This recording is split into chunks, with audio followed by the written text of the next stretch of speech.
রাজ্য সরকারি কর্মচারীদের ডিএ অর্থাৎ তার 25% এখনই দিয়ে দিতে নির্দেশ দিয়েছে সুপ্রিম কোর্ট। এরকমই আমরা গতকালও দেখেছিলাম, অর্থাৎ সেই তথ্য সামনে এসেছিল। গতকাল ডিএ মামলার শুনানি ছিল, সেখানেই এই নির্দেশ দিয়েছে সুপ্রিম কোর্ট। প্রথমে 50% ডিএ দিতে বলেছিল সুপ্রিম কোর্ট, তবে এটা বিপুল টাকা, রাজ্যের কোমর ভেঙে যাবে, আদালতে আপত্তি জানায় রাজ্য।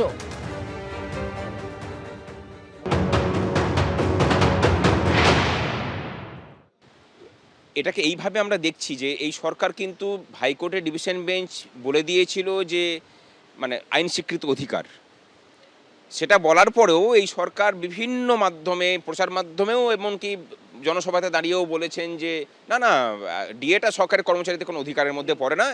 এমনকি পে কমিশনের যিনি চেয়ারম্যান ছিলেন তিনি আরেকটু এগিয়ে গিয়ে বলেছিলেন এটা ডিএ মানে হচ্ছে দয়ার দান। এই জায়গা থেকে দাঁড়িয়ে সুপ্রিম কোর্ট যখন তাদের কোনো কথা শুনতে চাইলেন না, গতকালকে দেখেছেন নিশ্চয়ই যে মানে আইন স্বীকৃত অধিকার নয়, এগুলো বলার চেষ্টা করেছেন, কোনো সাংবিধানিক এর মধ্যে পড়ে না। মাননীয় বিচারপতি বলেছেন যে হ্যাঁ, এটা সংবিধানের মৌলিক অধিকার নয়, কিন্তু আইন স্বীকৃত অধিকার তো অবশ্যই বটে। সেটার স্বীকৃতি স্বরূপ আপাতত 25% রিলিজ করতে বলেছেন।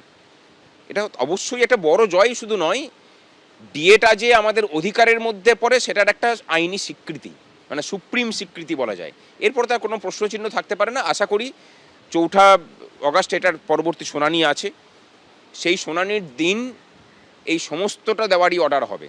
কারণ কারুর যদি পাওনা গণ্ডা থেকে থাকে সেটাকে এভাবে মেরে দেওয়া যায় না। অন্তত সুপ্রিম কোর্টের কাছ থেকে তো সেটা মানে ছাড় পাওয়ার উপায় নেই। রাজ্য সরকার কাকুতি মিনতি করে বলেছে আমার টাকা নেই, কিন্তু দিতে পারবো না, কিন্তু এই কথাটা একেবারে 100% মিথ্যে কথা।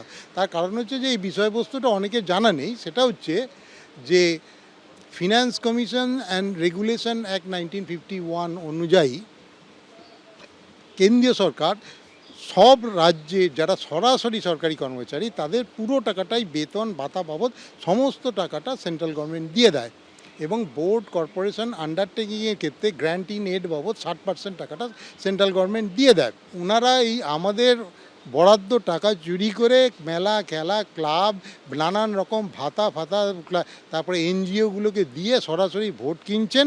এখন সেই পয়সা খরচা করে এখন যদি উনি আমাদের ন্যায্য টাকাটা না দিতে পারেন, তার দায় আমাদের না। ওনার কোমর ভেঙে যাবে না কি ভেঙে যাবে সেটা আমাদের দরকার নেই, জানার প্রয়োজনও নেই, প্রয়োজনও নেই। পাঞ্জাব হরিয়ানায় এক মহিলা সহ 6 পাক গুপ্তচরকে গ্রেপ্তার করা হয়েছে, এবং ইতিমধ্যে যা খবর পাওয়া যাচ্ছে পাকিস্তানের হয়ে গুপ্তচর বৃত্তির অভিযোগে গ্রেপ্তার করা হয়েছে এক ইউটিউবারকে। হরিয়ানা থেকে ইউটিউবার জ্যোতি মালহোত্রাকে গ্রেপ্তার করা হয়েছে। 2023-এ পাকিস্তানে গিয়েছিলেন ইউটিউবার জ্যোতি মালহোত্রা। ভিসার জন্য দিল্লিতে পাক হাই কমিশনে গিয়েছিলেন জ্যোতি। পাক হাই কমিশনের কর্মী এহসান উর রহিম ওরফে দানিশের সঙ্গে সাক্ষাৎ করেন এই ইউটিউবার জ্যোতি মালহোত্রা। জ্যোতিকে পাকিস্তানে থাকা ঘোরার ব্যবস্থাও করে দিয়েছিলেন দানিশ। ভারতের গুরুত্বপূর্ণ তথ্য আইএসআই এর কাছে পাচারের অভিযোগে এবার গ্রেপ্তার করা হলো ইউটিউবার জ্যোতি মালহোত্রাকে। এরকমই সূত্র মারফত খবর পাওয়া যাচ্ছে, পাকিস্তানের হয়ে গুপ্তচর বৃত্তির অভিযোগে এই জ্যোতি মালহোত্রা ইউটিউবারকে গ্রেপ্তার করা হয়েছে। 2023-এ পাকিস্তানে গিয়েছিলেন ইউটিউবার জ্যোতি মালহোত্রা, এরকমই সূত্রের খবর।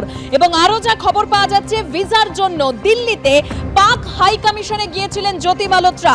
পাক হাই কমিশনের কর্মী এহসান উর রহিম ওরফে দানিশের সঙ্গে তার সাক্ষাৎ হয়। জ্যোতিকে পাকিস্তানে থাকা ঘোরার ব্যবস্থা করে দিয়েছিল এই দানিশই, যিনি পাক হাই কমিশনের কর্মী। ভারতের গুরুত্বপূর্ণ তথ্য আইএসআই এর কাছে পাচারের অভিযোগে গ্রেপ্তার করা হয়েছে এই জ্যোতি মালহোত্রা ইউটিউবারকে। পাকিস্তানের হয়ে গুপ্তচর বৃত্তির অভিযোগে গ্রেপ্তার। আরো তথ্য আপনাদের সামনে রাখবো, সরাসরি আমাদের প্রতিনিধি সন্দীপ সরকার আমাদের সঙ্গে রয়েছেন। সন্দীপ, দেখো, এই জ্যোতি মালহোত্রার ওপরে কিন্তু অনেক দিন থেকে নজর ছিল বিভিন্ন এজেন্সির, এবং এই জ্যোতি মালহোত্রাকে গ্রেপ্তার করা হয়েছে। জ্যোতি মালহোত্রার পাশাপাশি আরও 5 জনকে গ্রেপ্তার করা হয়েছে। হরিয়ানা এবং পাঞ্জাব এই 2 জায়গায় তল্লাশি চালিয়ে মোট 6 জনকে গ্রেপ্তার করা হয়েছে। জ্যোতি মালহোত্রার নামটা সামনে আসছে, তার কারণ এই জ্যোতি মালহোত্রা তিনি একটা পরিচিত মুখ, তিনি একজন ইউটিউবার, তিনি পাকিস্তানে গিয়েছিলেন। এবং যে তথ্য এখনো পর্যন্ত পাওয়া যাচ্ছে যে 2023 সালে যখন তিনি পাকিস্তানে যান, সেই সময় পাক দূতাবাসের এক কর্মীর সাথে তার পরিচয় হয়, সখ্যতা তৈরি হয়, তার বেশ কিছু সোর্স কন্ট্যাক্ট ব্যবহার করে তিনি পাকিস্তানে যান এবং তার এই পাকিস্তানে যাওয়া এবং সেখান থেকে ফিরে আসা এবং তার পরবর্তী কর্মকাণ্ড এগুলো কিন্তু তদন্তকারীদের স্ক্যানারে ছিল। এখনো পর্যন্ত এই ছজন সম্পর্কে যে তথ্য সামনে আসছে, এদের প্রত্যেকের সঙ্গে আইএসআই এর একটা যোগ পাওয়া গিয়েছে বলে এখনো পর্যন্ত খবর। তারা বেশ কিছু গুরুত্বপূর্ণ নথি, আমাদের দেশের বেশ কিছু গুরুত্বপূর্ণ নথি, সেটা সময়ে সময় তারা পাকিস্তানে পাচার করেছিলেন, এরকম অভিযোগ কিন্তু সামনে আসছে এবং এই সমস্ত অভিযোগের ভিত্তিতেই কিন্তু এই ছজনকে গ্রেফতার করা হয়েছে। এখন এদেরকে একটানা ইন্টারোগেশন করা হবে এবং তাদের এই গ্রেফতারের সূত্র ধরে আর কোনো তথ্য উঠে আসে কিনা এই আইএসআই এর চরবৃত্তি সম্পর্কে, সে বিষয়ে কিন্তু আমাদের নজর রাখতে হবে। একেবারে সন্দীপ, তুমি আমাদের সঙ্গে থাকো। আমরা দেখেছি একদিকে কাশ্মীর জুড়ে কিন্তু তল্লাশি চলছে, যেখানে আমরা দেখেছি সোপোরে তল্লাশি চলছে এবং এরই পাশাপাশি বারামুল্লাতেও তল্লাশি চলছে। স্টেট ইনভেস্টিগেশন এজেন্সি তল্লাশি চালাচ্ছে।